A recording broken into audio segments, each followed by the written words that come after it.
Insight news 14ಗೆ ಸ್ವಾಗತ.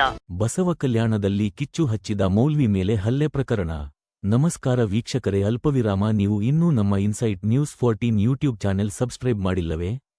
ಕೂಡಲೇ subscribe ಮಾಡಿಕೊಳ್ಳಿ. ಇದು ಬೀದರ್ ಜಿಲ್ಲೆಯ ಬಸವ ಕಲ್ಯಾಣದ ಬಿಸಿ ಸುದ್ದಿ.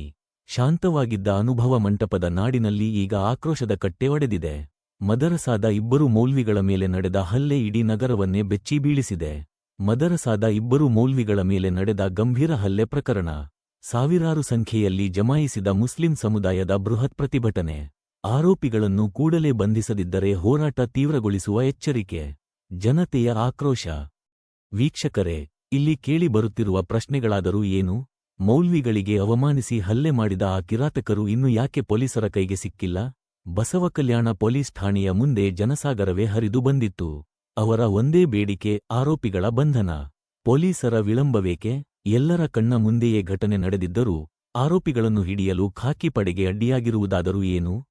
ರಾಜಕೀಯ ಒತ್ತಡವಿದೆಯೇ? ಈ ಪ್ರಕರಣದ ಹಿಂದೆ ಯಾವುದಾದರೂ ಪ್ರಭಾವಿ ಕೈಗಳಿವೆಯೇ? ಸಮಾಜದ ಶಾಂತಿ ಕದಡಲು ಯತ್ನಿಸುತ್ತಿರುವವರಿಗೆ ರಾಜಕೀಯ ರಕ್ಷಣೆ ಸಿಗುತ್ತಿದೆಯೇ? ಅಂತಸ್ತಿನ ಅಹಂಕಾರವೇ? ಆರೋಪಿಗಳು ಹಣವಂತರು ಅಥವಾ ದೊಡ್ಡ ಸ್ಥಾನದಲ್ಲಿರುವವರೇ?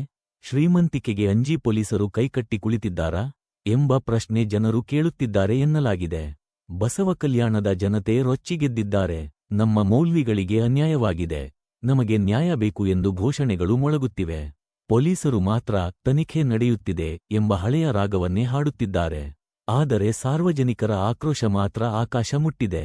ಇಷ್ಟೊಂದು ಒತ್ತಡವಿದ್ದರೂ ಆ ಹೆಸರಿಲ್ಲದ ಶೂನ್ಯ ಆರೋಪಿಯನ್ನು ರಕ್ಷಿಸುತ್ತಿರುವುದು ಯಾರು?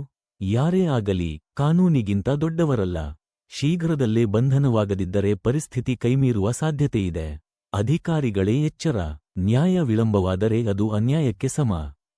ಜನರು ಶಾಂತಿ ಕಾಪಾಡಲು ಇನ್ಸೈಟ್ ನ್ಯೂಸ್ 14 ಮನವಿ ಮಾಡುತ್ತದೆ. ಹೋರಾಟ ಕಾನೂನಾತ್ಮಕವಾಗಿರಲಿ, ತಪ್ಪಿತಸ್ಥರ ವಿರುದ್ಧ ಕಠಿಣ ಕಾನೂನು ಕ್ರಮವಾಗಲಿ, ಬಸವ ಕಲ್ಯಾಣ ಶಾಂತವಾಗಿರಲಿ. ಮುಂದಿನ ಸುದ್ದಿಗಳಿಗಾಗಿ ನೋಡ್ತಾ ಇರಿ ಇನ್ಸೈಟ್ ನ್ಯೂಸ್ 14.